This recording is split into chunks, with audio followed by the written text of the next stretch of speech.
Hello and welcome students, আশা করি তোমরা সকলেই খুব ভালো আছো। জ্ঞানজ্যোতি কোচিং সেন্টারের পক্ষ থেকে তোমাদের সবাইকে আরো একবার স্বাগত। তো আমি মীরা ম্যাম, আমি আজ তোমরা যে এসকেবি ইউনিভার্সিটির আন্ডারে পড়ছো, তোমাদের 4th সেমিস্টার মেজর পেপার যে রয়েছে সেখান থেকে আজ যে বিষয়টি নিয়ে আমি আলোচনা করবো সেটা হচ্ছে, দেখবে তোমাদের সিলেবাসের মধ্যে অলংকারের পার্টটা রয়েছে, ঠিক আছে? সেখান থেকে কিন্তু আজকে উৎপ্রেক্ষা অলংকার কাকে বলে এটা নিয়ে কিন্তু, এই টপিকটা নিয়ে কিন্তু আজকে ক্লাসে আমি তোমাদের সঙ্গে আলোচনা করবো। দেখো স্ক্রিনে দেওয়া আছে, ঠিক আছে? আলোচনাটা শুরু করার পূর্বে খুবই একটা গুরুত্বপূর্ণ ইনফরমেশন তোমাদের সঙ্গে আলোচনা করে দিই যে, তোমরা যারা ভাবছো এই সেমিস্টার আমাদের সঙ্গে অনলাইন ক্লাস বা নোটসের জন্য যোগাযোগ করবে, তাদেরকে বলে দিই, নিচে দেখো দুটি নাম্বার দেওয়া আছে। এই নাম্বার দুটি হচ্ছে আমাদের Gyanjyoti coaching centre official helpline number. যে কোনো একটি নাম্বারের মধ্যে কল করে নিয়ে কিন্তু আমাদের সঙ্গে যোগাযোগ করে নিতে পারবে। তার সঙ্গে তোমাদের বিভিন্ন সেমিস্টার কোর্স ফি কী আছে সেটা বলে দিচ্ছি। যারা মেজর কোর্সের আছে তাদের জন্য কোর্স ফি আছে 1199, আর যারা মাইনর কোর্সের আছে তাদের জন্য কোর্স ফি রাখা হচ্ছে 699।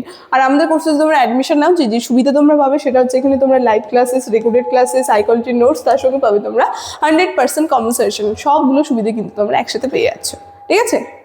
এই ইনফরমেশনই তোমাদের দেওয়া ছিল। এখন আমি ক্লাসের আলোচনায় চলে যাচ্ছি। প্রথমে উৎপ্রেক্ষা অলংকার যে রয়েছে, এই উৎপ্রেক্ষা অলংকারের সংজ্ঞাতে চলে যাই।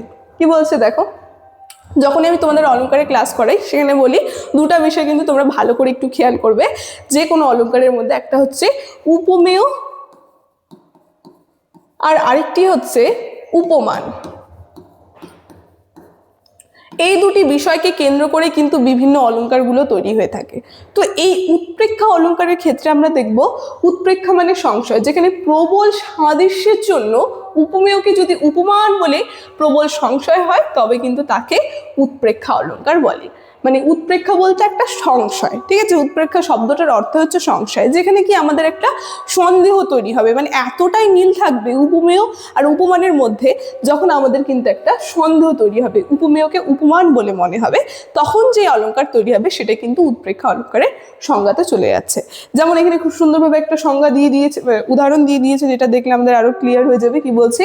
পূর্ণিমার চাঁদ যেন ঝলসানো রুটি। তো এইখানে যে আমরা উদাহরণটা দেখছি, এখানে উপমেয় হচ্ছে হলো চাঁদ বলতে পূর্ণিমার চাঁদ, আর উপমান হচ্ছে হলো রুটি।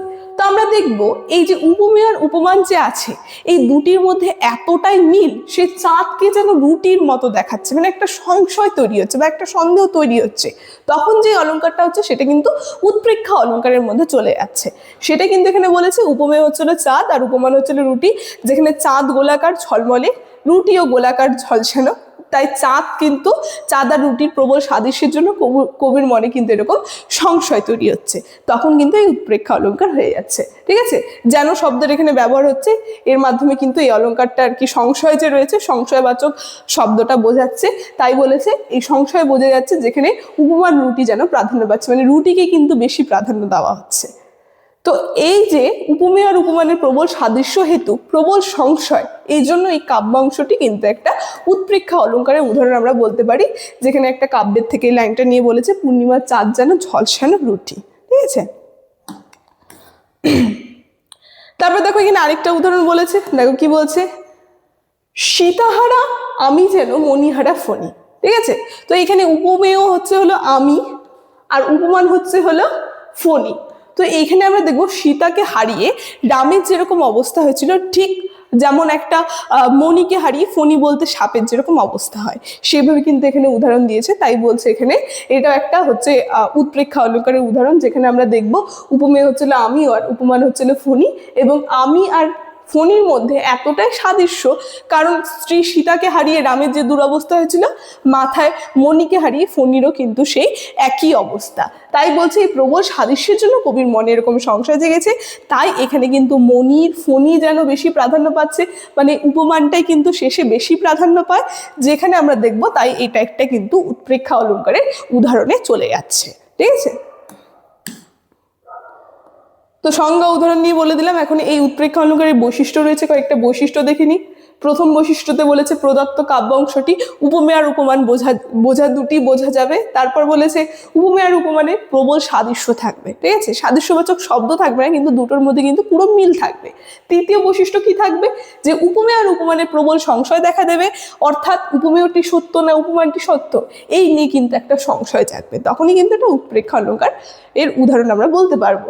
তারপর কি বলেছে, সংশয় জায়গার কিছু শব্দ আছে, তার সঙ্গে কিছু শব্দ দ্বারা কিন্তু আমরা বুঝতে পারবো এটা উৎপ্রেক্ষা উৎপ্রেক্ষা অলঙ্কারের উদাহরণ, যেখানে এই শব্দগুলো সংশয় তৈরি করে, যেমন যেন, জনু, বুঝি, মনে হয়, মনে, গণি, প্রায়, এই সমস্ত সংশয়বাচক শব্দগুলো কিন্তু আর কি থেকে থাকে। তারপর 5 নম্বর বৈশিষ্ট্য কিভাবে আমরা বুঝবো এটা একটা আর কি উৎপ্রেক্ষা অলঙ্কার, যেখানে বলছে উপমানই উপমেয় থেকে অধিক প্রাধান্য পায়। তো উপমান কিন্তু উপমেয় থেকে বেশি প্রাধান্য পেয়ে থাকে এই উৎপ্রেক্ষা অলঙ্কারের মধ্যে। ঠিক আছে, তো তার সঙ্গে এই বৈশিষ্ট্য তো বলে দিলাম, এর প্রকারভেদটা একটু বলে দিই।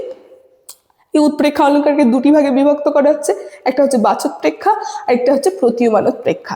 ঠিক আছে, এই দুটা বিভাগ কিন্তু রয়েছে। তো এই যে উৎপ্রেক্ষা অলঙ্কারের সংজ্ঞা, উদাহরণ, বৈশিষ্ট্য নিয়ে কিন্তু আজকে ক্লাসে আমার এতটুকুনি আলোচনা ছিল। আজকের আলোচনা আমি এখানেই শেষ করছি। ভিডিওটি শুরু থেকে শেষ অবধি দেখার জন্য থ্যাংক ইউ।